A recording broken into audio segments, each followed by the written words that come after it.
Don't pause, press play.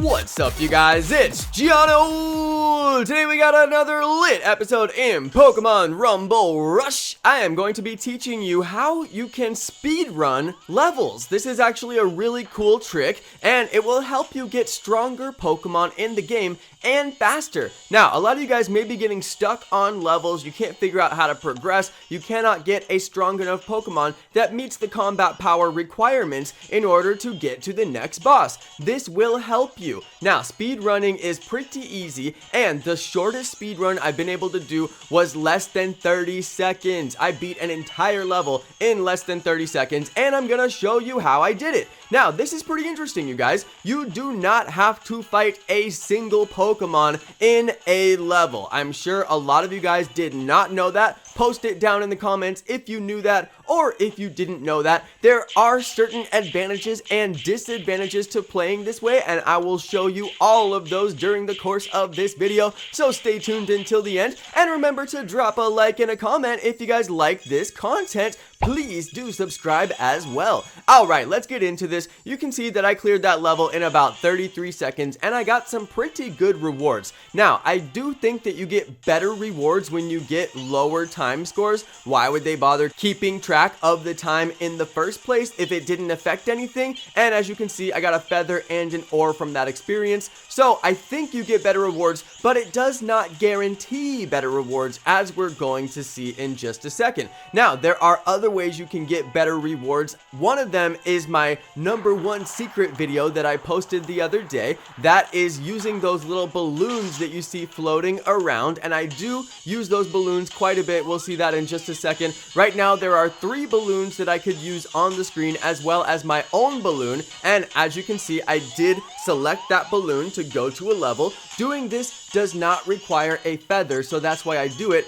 and I firmly believe that you do get better rewards from these buddy encounters, where you do an encounter with your friend that you meet from the map. Now, if you guys want more info about that feature, go to my other video. I did want to show off a couple different examples of how you can speedrun, and you can speedrun when you're battling with a buddy. It's kind of interesting. They're an AI player. They're not a real player, so you're not skipping them, you're not leaving them behind, you're not keeping them from doing the level or anything like that. It's just one of those interesting things where I'm trying to do 2 things to get better rewards. I'm going in with the buddy to get better rewards, and then I'm speedrunning to get better rewards. And the other advantage is that it does not cost a feather to play this way. Now, one way that you're gonna need to advance the game is using these speedruns. I actually highly recommend using these speedruns to advance the game faster. How does that work? Well, if you speedrun a level and skip all of the Pokemon, that means you won't catch any of those Pokemon.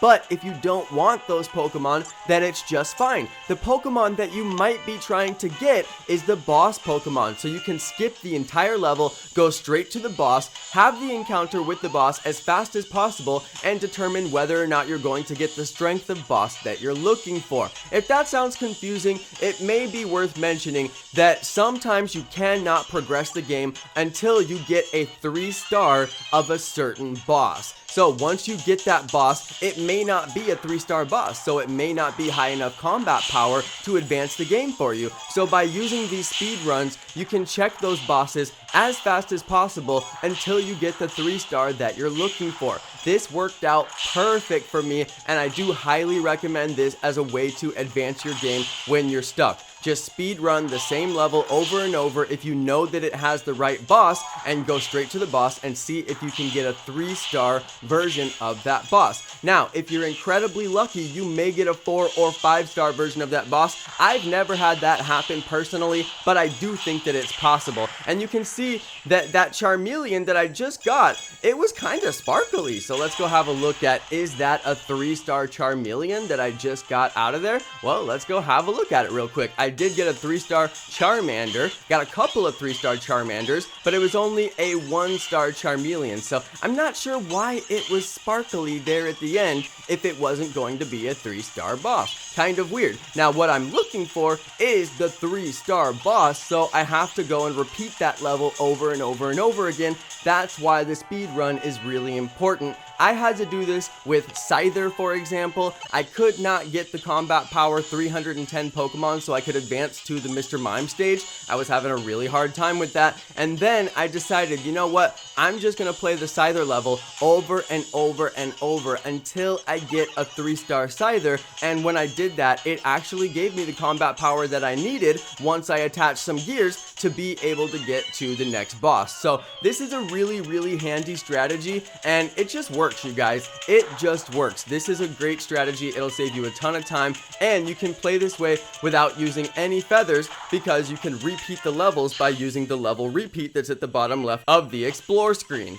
So, what did we learn here today, you guys? What did we learn? Well, we learned how to speedrun by using the dodge feature. If you guys still don't fully understand that, you just have to swipe your finger to dodge. I felt like that was pretty basic and everybody knows that, but if you made it this far into the video and still can't figure out what I'm doing, I'm just swiping my finger to dodge. They taught you about that in the tutorial. It's pretty basic, you know, I feel like everybody knows that, but in case you're just totally lost, yes, I am swiping my finger. You can actually see the motion. Before we went into the level, it's one of the tips that they give you. So yeah, I feel like everybody should know this information, but if for some reason you did not get it, and let me say it for a third time, I'm swiping my finger on the screen. Now, before we end this video, I do want to tell you about one of those disadvantages to using this play method. You guys can see that my Pikachu down at the bottom right is charged up. Pikachu's all charged up. That's because I'm attacking a little bit. You guys will notice that this is one of my slowest speed runs.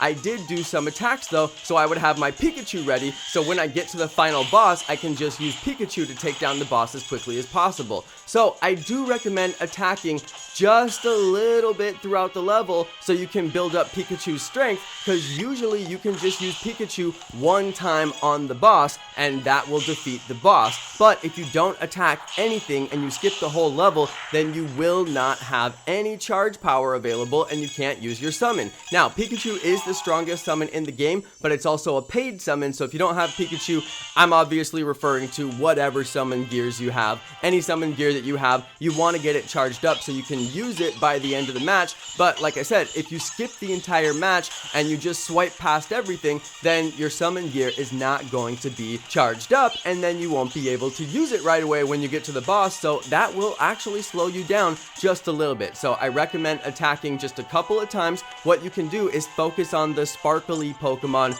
Those are guaranteed good Pokemon, so you definitely want to hit them anyway. If you see any sparkly Pokemon, like I mentioned in my previous episode, you must hit those Pokemon. They are guaranteed good Pokemon. Not all of the guaranteed good Pokemon are going to sparkle, but when you see those sparkles, you know you got a good one. So I do recommend attacking a couple of times throughout the level, hit those sparkly Pokemon to make sure that you charge up your summon gear, so when you get to the very end of the level, you can beat the boss as fast as possible, and that's going to shave some time off of your overall time as well. Anyway, you guys, that is going to be the end for this episode. I truly hope that this helped you advance your game in Pokemon Rumble Rush. Thanks everybody for watching. Thank you to my amazing subscribers, and peace.